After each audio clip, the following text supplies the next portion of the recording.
ദിയ കൃഷ്ണയുടെ സ്ഥാപനത്തിലുണ്ടായ ഇഷ്യൂ നിങ്ങളിപ്പം കണ്ടു കാണും. വാർത്തകളിലൊക്കെ ഫുള്ളായിട്ട് ഇപ്പൊ അതാണ് നിറഞ്ഞു നിൽക്കുന്നത്.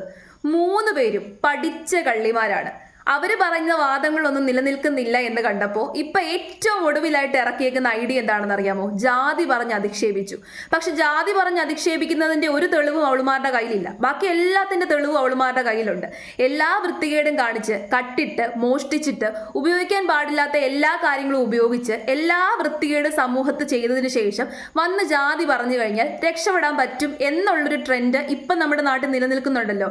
അതേ ട്രെൻഡാണ് ഇവളുമാരും പിടിച്ചേക്കുന്നത്. പിന്നെ 8 ലക്ഷം രൂപ കൊണ്ടുപോയി കൃഷ്ണകുമാറിന്റെയും ദിയാ കൃഷ്ണയുടെയും കയ്യിൽ കൊടുത്തു. എന്തിനു കൊണ്ട് കൊടുത്തു? ഇവളുമാര് പണം മോഷ്ടിച്ചിട്ടില്ല എന്നുണ്ടെങ്കിൽ, ഇവളുമാര് തെറ്റ് ചെയ്തിട്ടില്ല എന്നുണ്ടെങ്കിൽ എന്തിനാണ് കൊണ്ട് പണം കൊടുത്തത്? പിന്നെ കൃഷ്ണകുമാർ വിളിച്ച് ഭീഷണിപ്പെടുത്തി, ദിയാകൃഷ്ണ വിളിച്ച് ഭീഷണിപ്പെടുത്തി എന്ന് പറഞ്ഞുകൊണ്ട് 2 ഓഡിയോ റെക്കോർഡിംഗ് ആണ് പുറത്തുവിട്ടേക്കുന്നത്. കൃഷ്ണകുമാർ ഭീഷണിപ്പെടുത്തി എന്ന് പറയുന്നതിനകത്ത് കൃഷ്ണകുമാർ കുറച്ച് റൂഡായിട്ട് ദേഷ്യപ്പെട്ട് സംസാരിക്കുന്നുണ്ട്. എന്തിനാണ് ദേഷ്യപ്പെട്ട് സംസാരിക്കുന്നത്? ദിയാകൃഷ്ണയെ വിളിച്ച് ഭീഷണിപ്പെടുത്തിയത് എന്തിനാണ് എന്ന് ചോദിച്ചുകൊണ്ടാണ് കൃഷ്ണകുമാർ സംസാരിക്കുന്നത്.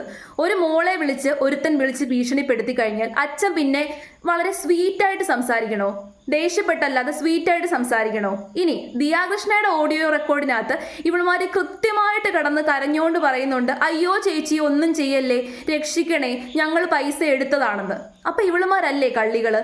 എന്നിട്ട് ഇപ്പോ കള്ളന്മാരെ അങ്ങ് നന്നാക്കുവാണ്. കള്ളന്മാരെ ഒന്നും ചെയ്തിട്ടില്ല എന്ന് പറയുന്ന രീതിയിൽ പല മാധ്യമങ്ങളും വളച്ചൊടിക്കുകയാണ്, ജാതി പറഞ്ഞ് വളച്ചൊടിക്കുകയാണ്. അടിപൊളിയാണ്.